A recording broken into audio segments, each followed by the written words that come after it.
Buying a home doesn't just start with finding a house, and it definitely doesn't end when that offer is accepted. So, today we're going to talk about what actually happens between getting pre approved and getting the keys. Welcome, guys, to Teach Me Tuesday. We are definitely excited to be with you guys again today. We got a great topic that a lot of people ask about. They want to know about the home buying process. Everybody's process is a little different. So, today we felt like we're going to just kind of do a step-by-step breakdown on not just getting pre-approved, but what really is happening in between. All right, guys, let's just go ahead and kick this off. So when we're talking about just the home buying process in general, we know already that the first step is that I would say that the person should be at least pre-approved, right? We want Right. them to at least know what their buying power is, so they're not just like window shopping. What do you think, Loma? Do you I know you get probably bombarded with people between your listings and people reach out to you probably on social media wanting to probably ask you to take them to look at homes. Do you say, nope, go get pre-approved? Or what do you normally say to them? Yeah, yeah. It leads to that, guys. Sometimes, of course, um, if I'm meeting with somebody, I was just talking with Gavin, and I had a client potential client, and they are looking to sell their home to buy another one. So I told him, I said, hey, first thing we need to do is get pre-approved. Okay. Mhm. Because what I don't want you to do is be homeless, right? Because I will sell your house. Right. So I don't want them to go ahead and sell their home and then they're not approved to buy a new one. So that is like so important to make sure you get pre-approved first for so many reasons. Yeah, So yeah. yeah. I mean, week by week, we preach that. Step one, guys, find out your financial situation, find out what you're approved for, so you're not out there just you know, looking at things that you can't afford or you're not approved to buy, and you're getting your expectations, set incorrectly. So definitely, step one, pre-approved, baby. Get pre-approved. Find out what you can buy. So let's talk about that pre-approval. So what actually happens when a person's get pre-approved, Gavin? Like give us like a high level summary of what truly goes on in that pre-approval process. Well, yeah, I mean, when you're speaking to a lender and you're getting pre-approved, they're going to pull your credit. They're going to ask for your income documents to find out how much money you make. They're going to look at your debt, your liabilities to figure out, hey, do you have enough room in there to afford a mortgage in conjunction with the debt obligations you already have. So a lot goes into that. I mean, you like that the whole debt analyzation, and then how much your budget. We discuss what do you what kind of payment do you want? I mean, because yeah, you may want a $500,000 house, but if you only want to pay, $2,000 or $1,500 in a mortgage, that those two things don't equate to each other. So that's where all that is figured out, and we help you with being able to digest. Hey, yes, I want to buy a house, but this is where I'm most comfortable, or this is what I can afford. So yeah, I think that's the meat and potatoes of it right there. So That's good. All right, let's get into step two. This is your area, the house hunting, right? So once they Right. pre-approved and you know what they can buy, you guys already had y'all consultation and so forth. Tell us a little bit about like what goes on in the house hunting process. Do you have like a I don't know, like a checklist or whatever, or you already have houses lined up for your clients that want to go out and start viewing things once they're pre-approved? Yeah, yeah. What I like to do is have, if it's a family or husband and wife or just an individual, like to sit down with them, do what we call a buyer's consultation. Okay. And then we just sit down, write down those must haves in the house. Okay. What are the things that you really want in your home? We already got our budget. And so we know where we want to be financially with this property, but we also got to make sure we get, if not everything we want, the majority of the things we want with that must-have list, because it's so important to have that must-have list when we start looking at different properties, because you might get bombarded with a whole bunch of things that you might want or like in a house, but we want to make sure we get the major things that we want in the property. So mhm. yeah, that's when we start doing the house hunting, house searching. We go look at it, properties. I send them properties. They let me know, hey, I like this one. Hey, I don't like that one. All right, well, cool. And I might throw in some surprise properties as well, just to kind of, broaden their horizon a little bit if they might not think that they might not be interested in a certain particular property. So, yeah. That's good to know. So I have a question. This is so off Hmm. topic, but I have a question. Right. Is there like a limit to like how many houses you would recommend, a person to see? Because I have had experience with some buyers that may have looked at 30, 40, 50 homes and they still can't make a Jeez. decision. I've worked with some realtors, it's like you got 10 or you got five, and you better find a house in this limit. Like, do you think that do you recommend a certain amount of homes, or you think it just kind of maybe depend on the individual or the family? Well, with my, let me put it this way. Depends on the buyer situation, right? Okay. So if they're relocating and they're only in town for a certain amount of time, guess what? We're gonna pack them all in. We're gonna try to pack as many houses as we possibly can to look at. Okay, but if it's not that kind of situation, that's a rare, a rarity to an extent. If it's not that situation, I try to limit to 5 houses a day that we look at Okay. because it's a lot of information you're taking in. You forget some of the pros Right. and cons of some of the homes that I might have shown you, and I might have to bring them back to your remembrance and be like, "You remember that house? It had the nice, kitchen in it with the granite countertops, but you didn't like the bathroom, right?" So a lot of times they take notes every time they leave a house. And one of the things I do realize is that, and this is, I don't know if it's a spiritual thing or not, but a lot of times when people walk into their home, it's like a knowing.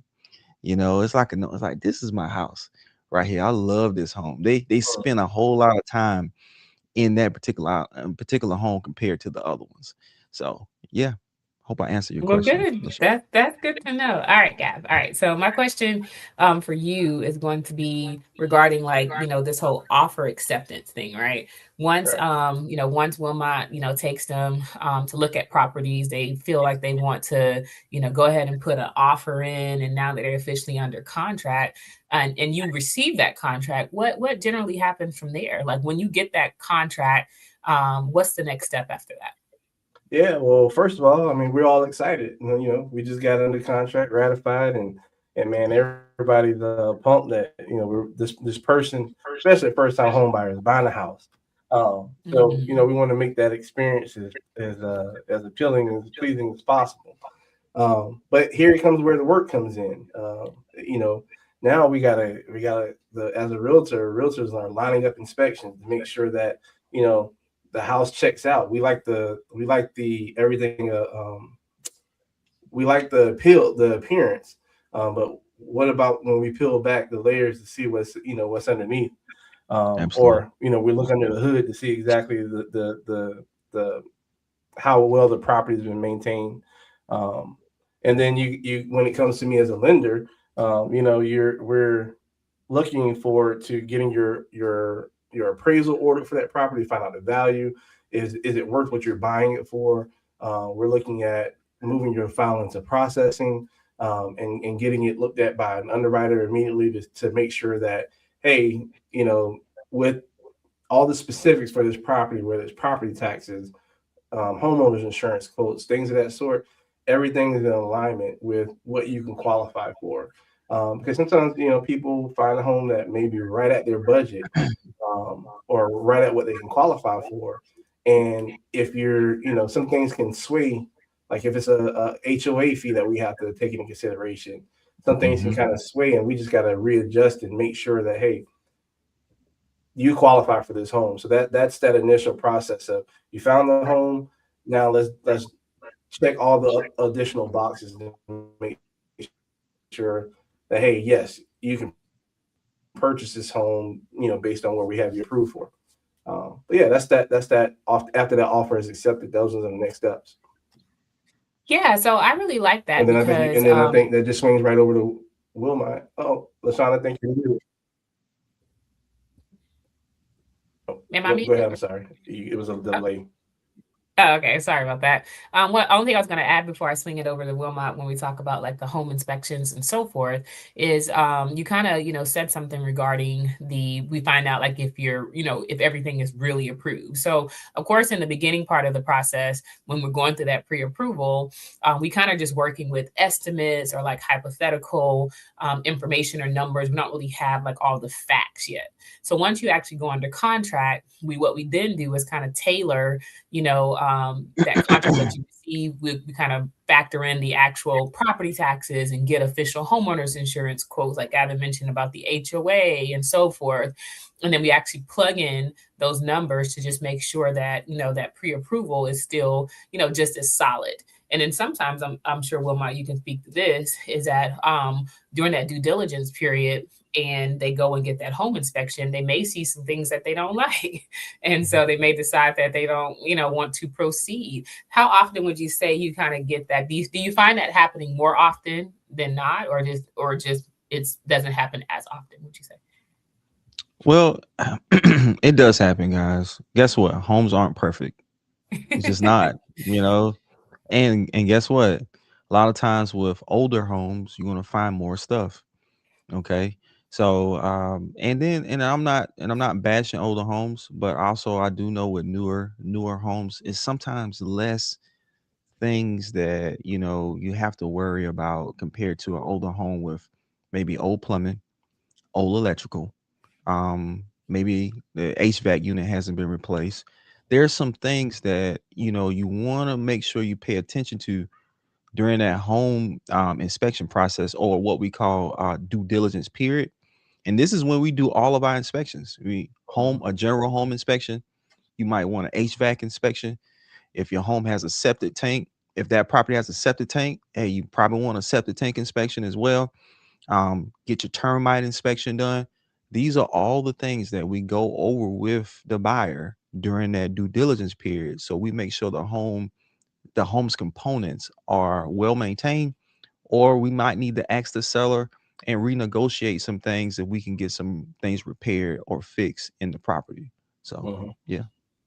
That's good to know. Would you say that there's kind of like a top, maybe two or three things that, um, you know, a person should possibly walk away from if they don't have, if it's not, I wouldn't say perfect, but if it's not intact? Like, is there like, Mm. okay, if there's foundation issues, let's walk away from that. If it's HVAC issues, some of those big ticket items, would you suggest that there certain things you're like, no, this has to be a no go? Well, it depends on the client, okay? Hmm. Because of course, you got certain types of clients like your investors. That man, that's hey, they That's true. they they like that kind of stuff because they can negotiate the price even lower. It might be Mhm. somebody, if someone is a first time buyer, don't really have experience with repairs. Okay. Be honest with you, that's something I look for in the initial before we even put an offer in on the house. Okay. And we'll walk through the home. We notice waviness in the floor. We notice the roof is old. We notice the HVAC unit. Those are certain things that your realtor hopefully will bring up to you prior to putting in that offer, because we know what's coming, what's down the line. But to answer your question, LaShawn, big ticket items, Mhm. old roof, but Mike can get the seller to replace it. Okay, Mhm. old HVAC unit, Mike can get the seller to replace it. Electrical issues, major electrical issues, Mike can get the seller to fix it. All these things can possibly be fixed or renegotiated some type of way in that due diligence period. So Mhm. structural Oh, issues, foundation issues, that's a big one. Yeah. Hmm. yeah. Anything you want to add, Gavin, before we wrap up? I know Yeah. that we kind of made it through, inspections, but I know that loan goes to processing and underwriting and get that final clear to close. But take us home Yeah, with I mean, your I'll last just little stretch. run through it real quick. I mean, just to tag on to what Wilmot said, absolutely. I think things are situational. I mean, I don't think there's a absolute, you got to walk away from a deal type thing, because if you can negotiate, or things can be, be repaired, or whatever the case may be, it could be situational depending on how savvy your buyer is, or what you're able to negotiate to resolve the concerns that are there. But after all those things are resolved, then yeah, man, your loan goes into processing, and now we're ready to move forward and get those final approvals. Goes into underwriting, where the underwriter is the person who makes the ultimate decision on whether or not your loan is going to be approved or not. So yeah, I mean, I know we aren't, we're wrapping up with time, but those are the main steps now after you get your inspections done. Is just finishing out the loan process to where you meet all conditions that are set by your lender, to get your financing to go through. And once you get that A-OK, man, you're clear to close. And next thing you know, we all popping champagne bottles at the closing table, and handing you your keys. So I mean, Right. that's the process in a nutshell, guys. Anything else anybody else want to add before we wrap up? Get them keys. I like Get I them like I keys. like all the the effects. So guys, if you definitely have home ownership on your list, on your bucket list, on your to-do list, on your resolution list this year for 2026. If you're trying to buy within the next, 6 to 12 months, you're trying to buy next month, definitely feel free to reach out to any one of us to kind of start that process. We are happy to assist you guys with anything mortgage or real estate related. We'll definitely be back next week with another topic on Teach Me Tuesday. And we thank you guys for tuning in. Y'all have a great week. Peace. Don't spend that tax money.